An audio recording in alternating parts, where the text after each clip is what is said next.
Assalamualaikum warahmatullahi wabarakatuh. Nama saya Makfirah Cahyani Putri Marif dengan nomor stambuk 040 2018 0539. Video ini sebagai tindak lanjut mahasiswa dengan mata kuliah Hukum Kesehatan C19. Maka saya akan menjawab pertanyaan-pertanyaan yang diberikan. Mari kita mulai. Soal yang pertama, pada menit keberapa pada video penjelasan tentang hak dan kewajiban dokter dan pasien, yaitu terletak pada menit ke-17 lewat 9 detik. Nomor 2, apakah makna dari hubungan dokter dan pasien yang bersifat kepercayaan vertikal paternalistik dan horizontal kontraktual? Yang bersifat kepercayaan yaitu artinya pasien telah percaya pada dokter tersebut, pasien telah percaya bahwa dokter tersebut dapat melakukan pengobatan terhadapnya. Itu yang dikatakan bersifat kepercayaan. Misalnya, seseorang telah memiliki dokter pribadi, bahkan itu bisa dikatakan bahwa dia sepenuhnya telah percaya kepada dokter tersebut bahwa apa yang dia lakukan itu dapat mengobatinya. Oke.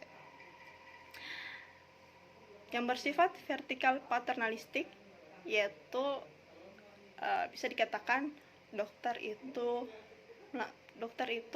mengetahui apa yang terbaik untuk pasiennya. Seperti istilah bahasa Inggris, like fathers know the best for the son, yaitu ayah tahu apa yang terbaik untuk anaknya. Namun sifat ini memiliki satu kelemahan, yaitu di mana biasa tindakan dokter ini tidak disetujui atau tidak disukai terhadap pasiennya.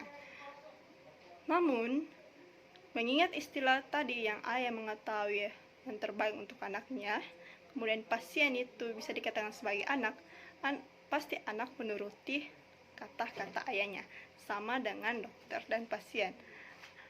Dokter sebagai ayah, kemudian pasien sebagai anak, maka anak harus turut kepada orang tuanya, turut kepada ayahnya, sama seperti pasien yang harus turut kepada dokternya.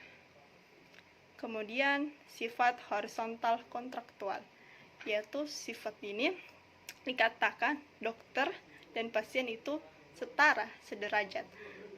Dia menimbulkan kerjasama yang dimana menimbulkan juga efek hukum, yaitu adanya hak dan kewajiban terhadap pihak tersebut, terhadap dua pihak tersebut.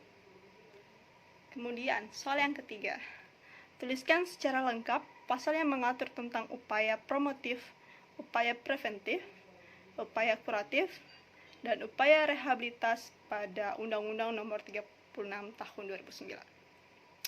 Upaya promotif atau upaya peningkatan kesehatan terletak pada pasal 1 ayat 12 Undang-Undang 36 Tahun 2009. Kemudian upaya preventif atau upaya pencegahan terletak pada pasal 1 ayat 13 Undang-Undang 36 Tahun 2009. Kemudian upaya kuratif atau upaya penyembuhan atau pengobatan terletak pada pasal 1 ayat 14 Undang-Undang Nomor 36 Tahun 2009. Yang terakhir adalah upaya rehabilitatif atau upaya pemulihan terletak pada pasal 1 ayat 15 Undang-Undang Nomor 36 Tahun 2009. Soal yang terakhir, lanjut nomor 4, yaitu apa hubungan syarat sahnya perjanjian pada pasal 1320 KUHP Perdata dengan transaksi terapeutik. Kita kembali kepada soal nomor 4, yaitu sifat dokter dan pasien. Sifat dokter dan pasien nomor 3 itu adalah horizontal kontraktual, yaitu adanya kerjasama antara dokter dan pasien. Karena dokter dan pasien itu adalah sederajat atau setara. Kemudian apabila kita ingin kerjasama, pasti menimbulkan suatu perjanjian atau perikatan.